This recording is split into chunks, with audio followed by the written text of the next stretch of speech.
Bien sûr que tout le monde veut que les otages rentrent. Et absolument, il n'y a aucun doute là-dessus.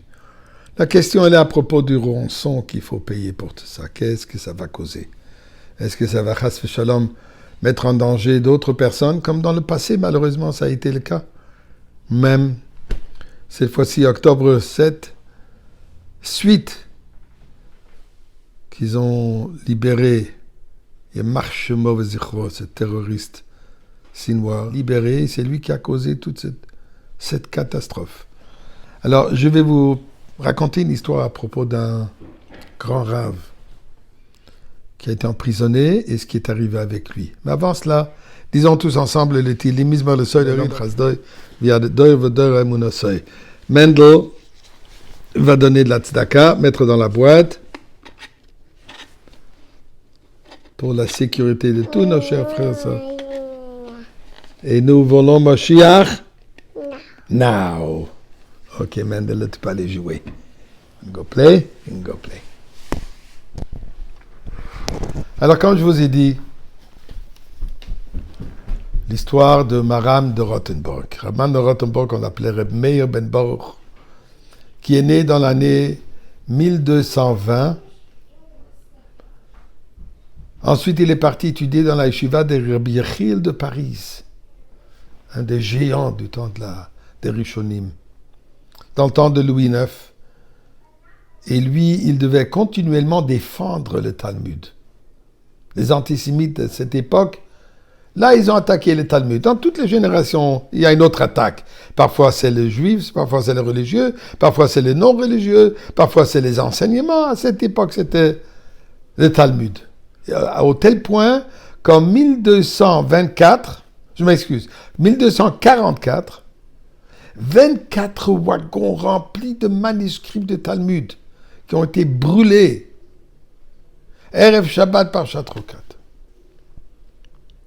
Rabbi Meir est un des grands disciples de Rabbi Yechiel de Paris, des grands élèves. Lui-même, ensuite, il est devenu rave dans différentes communautés à travers l'Allemagne. C'était une époque extrêmement difficile, plein d'accusations, plein de problèmes, plein de programmes contre le peuple juif, qu'au point que Reb Meir a décidé en 1286 de prendre sa famille et de quitter en Eretz Israël. Il sentait que de là-bas, il pourrait aider plus. Devenu l'autorité rabbinique de cette époque en Europe. Il a écrit plus de 1500 réponses à des questions de partout qui sont venus à lui demander ses opinions. Alors, durant son voyage vers Eretz Israël, malheureusement, dans la ville de Lombardie, il fut arrêté et l'archevêque de Mainz a causé qu'il soit mis en prison sous le roi de Rudolf. Et le roi Rudolf a demandé un rançon de 20 000 marks, qui était une fortune à l'époque. Se disant, bien sûr, la communauté va certainement trouver l'argent pour sauver le rave. Et effectivement, ils ont pu ramasser cet argent, aussi difficile que cet argent, cette somme, aussi difficile que c'était, mais ils l'ont fait. Mais Reb Meir a refusé d'être libéré de la prison à ce prix-là. Il dit que d'après la halakha, c'est interdit. Puisqu'il dit, c'est ce que ça va causer, que dès maintenant, ils vont arrêter tous les rabbins, et pour chacun, ils vont demander une rançon exorbitante. Donc, je ne peux pas, moi, me faire libérer et mettre en danger d'autres personnes et d'autres rabbins et d'autres leaders de la communauté. 7 ans, il est resté en prison, il est mort en prison.